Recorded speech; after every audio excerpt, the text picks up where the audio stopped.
여러분 안녕하십니까? 8월 31일 8월의 마지막 날입니다. 오늘은 먼저 구독자 또는 시청자 여러분 중에 팬이 적지 않은 일본 통일일보 토이쩌니뽀 최신호 일면 톱 기사부터 살펴보도록 하겠습니다. 8월 31일자 그러니까 바로 발행된 지 얼마 안 되는 통일일보 일면 톱 기사의 제목은 법치 회복을 포기한 윤 대통령의 태만입니다.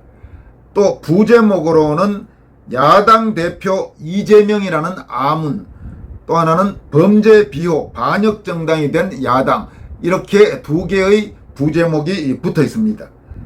통일일보는 이번 일면톱 기사에서 윤석열 대통령이 문재인 정권의 불법 등 거악을 방치하는 동안 대선에서 패배하고 많은 범죄 의혹으로 수사를 받고 있는 이재명이 야당 대표가 돼서 다시 살아났다면서 아수라와 같은 악몽의 정치 현실에 대해 정상적인 한국인의 인내는 한계를 넘어서고 있다고 분석했습니다.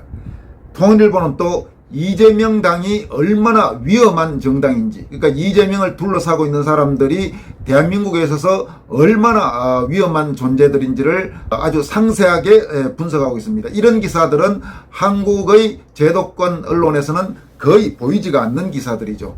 그래서 요즘 통일일보, 토이쩌니뽀가 각광을 받고 있는 그런 한 이유 중에 하나가 될 것입니다.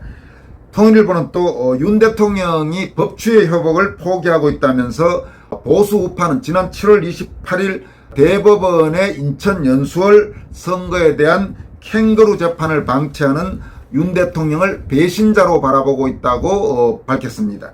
이와 함께 얼마 전 건설TV를 통해 단독 보도한 정교모 정의로운 사회를 위한 전국 교수 모임, 또 자유변협, 자유변호사협회, 그리고 4.15 국투본, 이런 단체들이 9월 13일 또는 15일, 원래는 이제 9월 5일에 계획했습니다만은 사정이 맞지 않아서 지금 9월 중순으로 연기됐는데, 인천 연수원 재판 결과 비판 공동 기자회견을 소개하면서 부정선거를 척결하도록 압박하는 것이 윤 대통령이 실패하지 않도록 도우는 길이라고 기사를 마무리했습니다.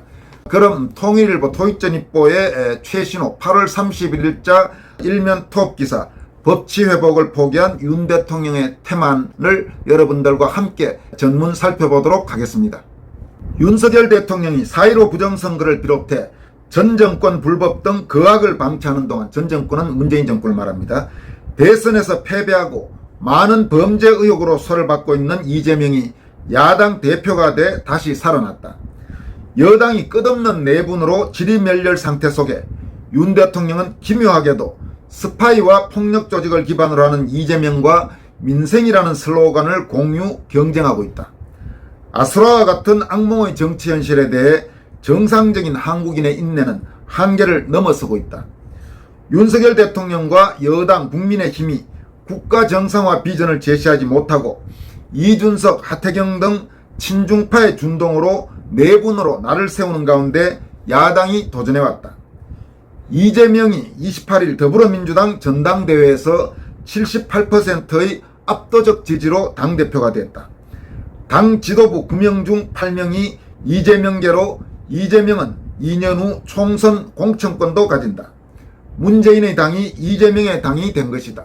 이 문단에서 원래 이 통일일보, 일본어로 발행되는 통일일보의 원문은 공천권이 공인권으로 되어 있습니다. 공인권, 일본어로는 그렇게 되죠. 그러니까 일본에서는 공인이라고 표현을 합니다. 총선의 어떤 공천 같은 걸. 그러나 한국에서는 공천 또는 공천권이 정확한 표현이기 때문에 한국식으로 바꿔서 여러분들에게 공천권이라고 표현을 했습니다. 이어가도록 하겠습니다.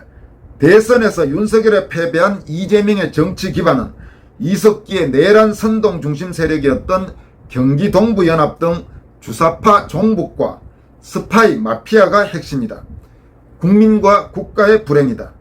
어떠한 이념이나 가치도 민생에 우선할 수 없다는 이재명의 정책을 총괄하는 김재용, 강유원 등 주사파 직업혁명가 그룹이 주의를 굳히고 있다.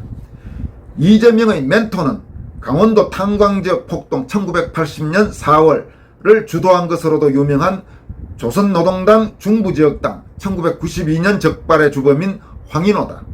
스파이 황인호가 복역 중 연락 담당이 4.15 부정선거 기획에 관여한 주사파인 고한석이다.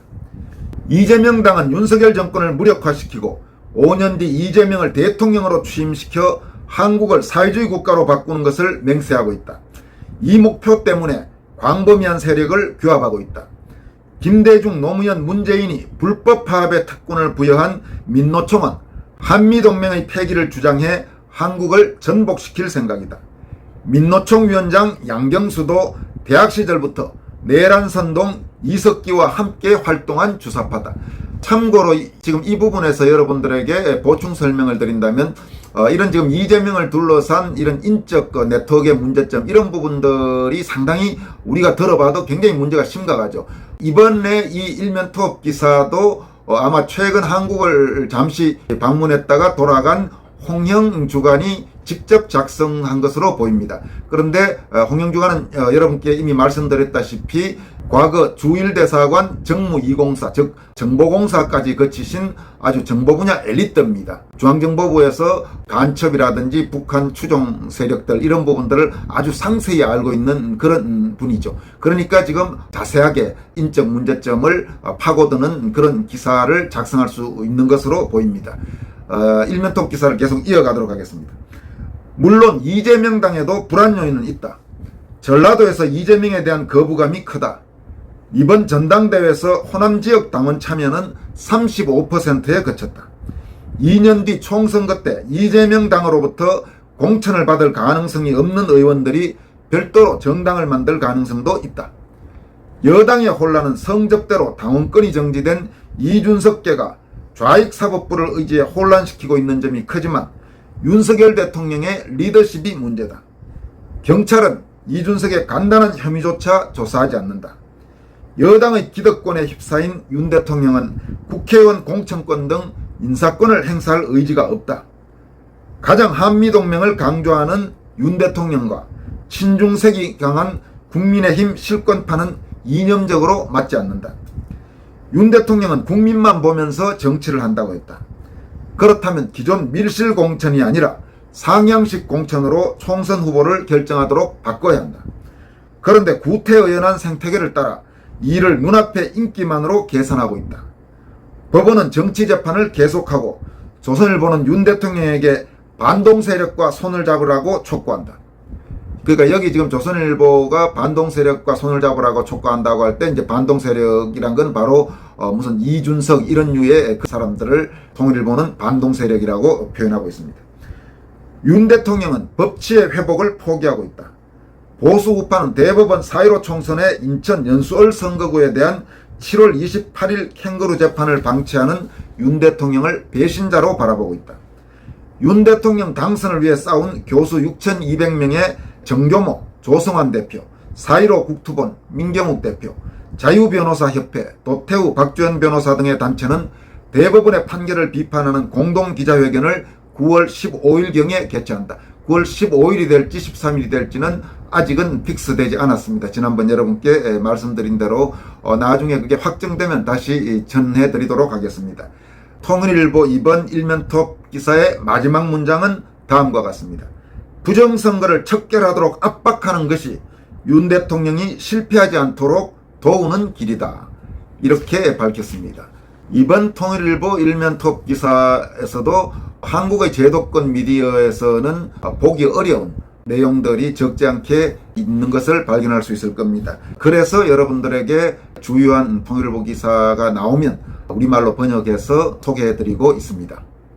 다음 전해드릴 소식은 이재명 부인 김혜경의 비서이자 이재명이 경기도지사 시절 경기도 5급 공무원이었던 배소연 씨, 소위 김혜경 법카 의혹의 핵심인 배소연 씨에 대해 경찰이 신청한 구속영장이 법원에서 기각됐습니다. 문재인 정권 초기에는 온갖 형태의 소위 적폐청산 수사에서 검찰 또는 경찰이 청구하거나 신청한 구속영장이 거의 자동 판매기처럼 법원에서 판사들에 의해 발부됐죠. 그런데 문재인 정권이 들어서서 문재인, 이재명 이런 주변의 문제와 관련해서 신청하는 구속영장은 지금 판판이 기각되고 있습니다. 이게 지금 대한민국 법원, 대한민국 판사들의 현주소입니다. 우선 기각 내용부터 한번 살펴보도록 하겠습니다. 이재명 더불어민주당 대표의 아내인 김혜경 씨의 경기도 법인카드 사적 유용 의혹 사건의 핵심인 전 경기도 5급 공무원 배소연 씨에 대한 구속영장이 법원에서 기각됐습니다.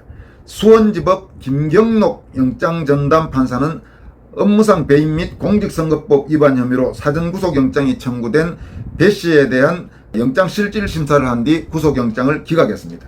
김경록 판사는 현재까지 수집된 증거 자료들에 비추어 볼 때 피의자의 방어권을 보장할 필요가 있고 현 단계에서 구속의 필요성과 상당성이 충분히 소명됐다고 보기 어렵다 이러면서 구속영장을 기각했습니다.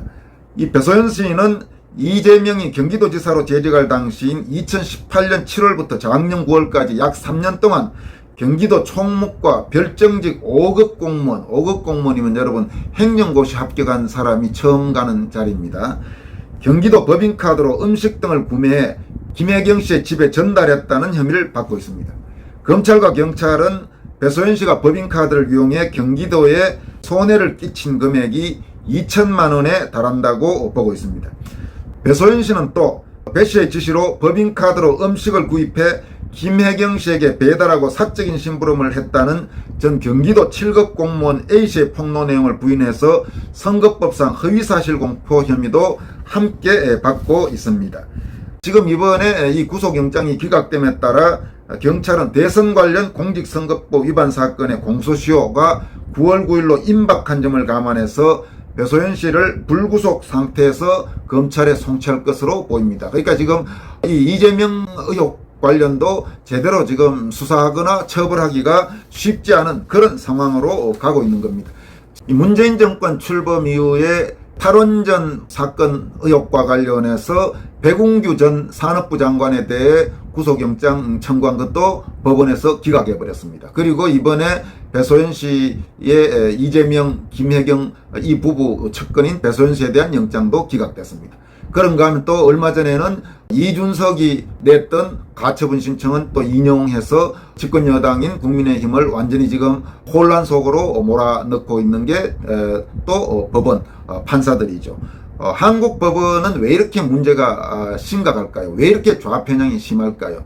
관련해 최근에 제가 SNS에 올렸던 글을 하나 여러분들에게 소개해 드리겠습니다. 이 내용을 들으시면 어느 정도 짐작이 되실 것입니다. 이런 내용입니다. 한국 사회에서 판사 및 법원 공무원들로 구성된 법원은 좌익 또는 김대중 열성 추종자들의 비율이 상대적으로 매우 높은 집단 중 하나다. 언론사도 비슷합니다, 여러분. 내가 신문사에 몸담고 있을 때부터 서울 서초동 법원에 들어가는 조간신문 분포를 보면 한겨레신문이나 경향신문 같은 좌익신문 비율이 전반적인 신문시장 판도에 비해 월등히 높다는 말이 나올 정도였다. 그런 판사들이 법원에 많다 보니 문재인 정권 초반 소위 적폐청산이라는 미명 아래 쏟아졌던 그 무리한 구속영장들이 법원에서 자동 판매기처럼 줄줄이 발부됐다. 재판 과정에서도 박근혜, 이명박 두 전직 대통령을 비롯해 비자파 정권 고위 인사들에 대한 중용 선고가 남발됐다. 반면 문재인 정권이 끝나고 상대적으로 비자파 정권이 들어서자 탈원전 관련 사건과 관련해 겨우 구속영장이 뒤늦게 청구된 백운규 전 산업부 장관 영장은 법원에서 기각됐다.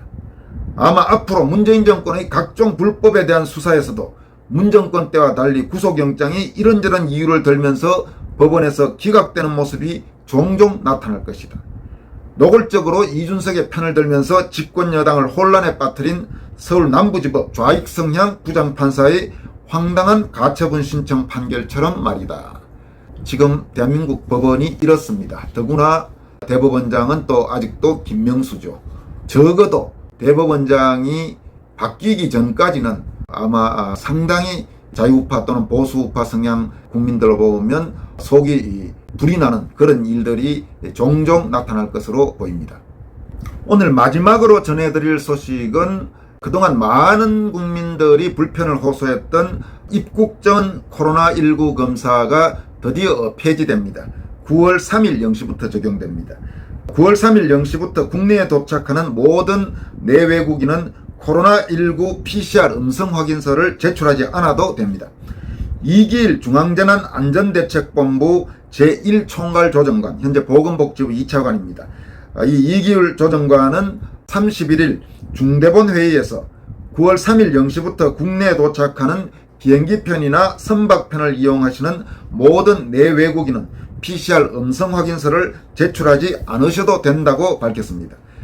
모든 입국자에게 지금까지 적용되어 온 입국 전 코로나19 검사 의무가 폐지되는 것입니다.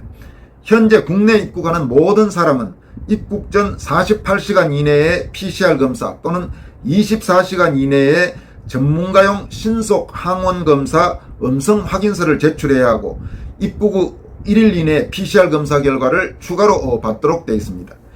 이와 관련해 여행업계나 관광업계를 중심으로 입국 전 해외에서 받는 검사의 비용 부담, 그에 반해 입국 전후 검사의 짧은 시간 간격으로 인한 낮은 효용성에 대한 지적이 계속 제기되어 왔습니다. 하지만 이번 입국 전 검사는 폐지되지만 입국 후 하루 이내 1일 이내로 시행해야 하는 입국 후 PCR 검사는 앞으로도 유지됩니다. 이건 당연히 계속 유지해야 되죠. 이 총괄조정관은 해외 유행 변이를 차단하기 위한 최소한의 조치임을 헤아려 달라고 말했습니다. 이번에 정부가 발표한 이 조치는 잘한 것 같습니다. 이미 OECD 국가 중에서 입국 전에 코로나 검사 의무화를 한 나라는 현재 남은 게 일본과 한국 딱 두 나라고, 그리고 일본도 9월 중순부터 이미 폐지하기로 했기 때문에 사실상 한국 하나만 남은 겁니다. 당연히 이 세계적인 추이나 이런 걸 보면 폐지하는 것이 맞죠. 이 부분은 잘한 정책이라고 생각합니다. 그리고 입국한 이후 1일 이내에 검사를 받도록 한 그것도 잘한 일이다, 이렇게 평가할 수 있겠습니다. 여기까지 하겠습니다. 여러분 고맙습니다.